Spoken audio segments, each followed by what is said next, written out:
ఖర్చు తీసుకెళ్లాలంటే మీకు అయ్యే ఖర్చు, మీరు ఇప్పుడు పొలాలకు వెళ్ళే రోడ్లు మనం వేసాం, చాలా విలేజ్ వర్గంలో వేసాం. చాలా మంది వచ్చి చెప్తా ఉంది, ఫస్ట్ మేము పొలాలకు వెళ్ళే రోడ్లు వేసినప్పుడు వేసిన కారణం చెప్పు, కానీ వచ్చి చాలా మంది చెప్తున్న సమాధానం ఏంటంటే ఇదివరకు కౌలు ఎక్కువ తీసుకునేవారు, ఇప్పుడు తక్కువ, రోడ్డు బాగుండేటప్పటికి మాకు ఉపయోగంగా ఉంది అంటున్నారు. మరి పొలం వెళ్ళే రోడ్డే ఉపయోగంగా ఉంటే ఇలాంటి హైవేలు పూర్తి చేస్తే ఎంత ఉపయోగంగా ఉంటుంది? మీరు ఇప్పుడు పండించింది మిర్చి గుంటూరు దాకా తీసుకుపోవాలి, యాడికి తీసుకెళ్ళాలి, అవ్వాలంటే మంచి రోడ్డు ఉండాలి.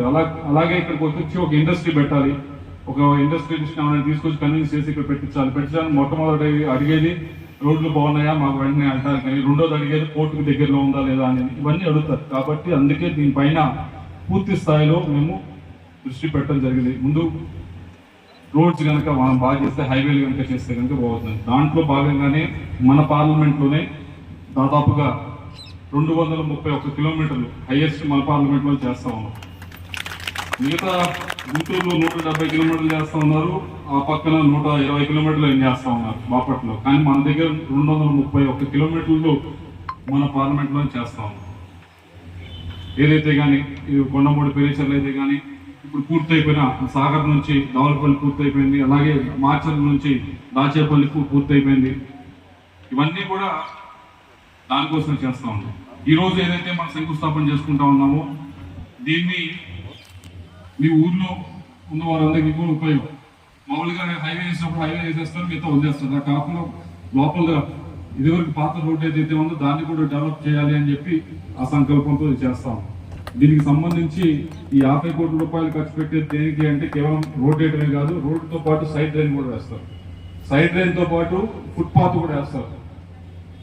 ఇవన్నీ కూడా పూర్తి చేస్తారు. అంటే ఒక ఊరు చూస్తే ఒక కళగా ఉంటుంది, క్లీన్ గా ఉంటుంది, కళగా ఉంటుంది, మీకు కూడా అన్ని విధాలుగా సౌకర్యంగా ఉంటుంది. లేకపోతే ఇప్పుడు చూస్తూ ఉన్నాం చాలా ఇరుగ్గా మొత్తం మూసేసినట్టు, అంత పెద్ద స్థలం ఉన్నా కానీ మూసేసినట్టు మొత్తం రావడం అనేది మనం చూస్తా ఉన్నాం. అలా కాదు అని చెప్పి ఇది వన్ టైం డెవలప్మెంట్ గా తీసుకొని చేస్తా ఉంది. మిమ్మల్ని కోరేది ఒకటి, ఇది చేస్తారు, ఫుట్పాత్ వేస్తారు, సైడ్ రైల్ వేస్తారు. వేసిన తర్వాత మీ ఎమ్మెల్యే గారితో అలాగే మీ చైర్మన్ గారితో కూర్చొని ఈ షాపింగ్ ఏదైతే బండ్లు పెడతారు కదా దాన్ని అన్నింటినీ ఒక దగ్గర పెట్టే దగ్గర కూడా చూడండి. అలా కాకుండా మళ్ళీ రోడ్డు మొత్తం వచ్చారంటే వేసిన రోడ్డుకు ఉపయోగపడదు. అంతే కదా, మళ్ళీ ఫుట్పాత్ ఉంటుంది, సైడ్ రైన్ ఉంటుంది, దాని ముందు తోడు బండి ఉంటుంది. ఈ ఫుట్పాత్ ఎవరు వాడలేదు, రోడ్లో సగం తోడు బండ్లు ఉంటే మళ్ళీ వేసిన దానికి ఉపయోగం ఉండదు. కాబట్టి దాన్ని అంటే తీసేయమనట్లేదు, అది ఒక దగ్గర ఎక్కడో చోట పెట్టేదానికి ప్రయత్నిస్తే మీరు కూర్చొని మాట్లాడుకొని అప్పుడు ఆ తోడు బండ్లు చేసే వారికి అమ్ముకునే వారికి ఇబ్బంది ఉండదు, అలాగే ట్రాఫిక్ పరంగా మనకు కూడా ఇబ్బంది ఉండదు. ఎందుకు ఇంత ఖర్చు పెడతా ఉన్నాం కాబట్టి అది చేయాలని చెప్పి మేము కోరుతా ఉన్నాం.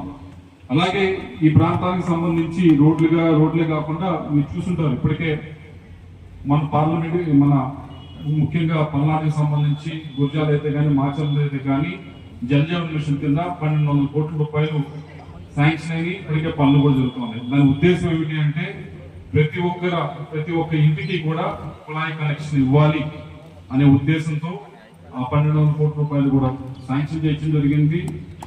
టెండర్ కూడా పూర్తయింది, పనులు కూడా జరుగుతూ ఉన్నాయి. అది గ్రామాలకు సంబంధించి. అదే మీ పట్టణానికి సంబంధించి దీనికి సంబంధించి కూడా ఇప్పటికే దీని కింద అమృత్ కింద మంచినీటి సరఫరా చేయడానికి 124 కోట్ల రూపాయలు ఇప్పటికే శాంక్షన్ చేసింది. ఓన్లీ మాచర్ల పట్టణానికి మాత్రమే మళ్ళీ ఇంటికి కుళాయి కనెక్షన్ ఉంటాయి. సరే అన్ని శాంక్షన్ చేయించారు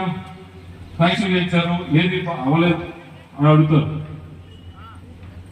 శాంక్షన్ చేయించి దాన్ని పని చేయించి దాని టెండర్ పూర్తయ్యి మొత్తం ఎటువంటి ఆటంకాలు లేకుండా పని అయ్యి మీకు అన్ని రావడానికి కొద్దిగా ఉపయోగపడతాను. ఈ రోజు టెండర్ పూర్తయితే రేపటికి అయిపోతుంది.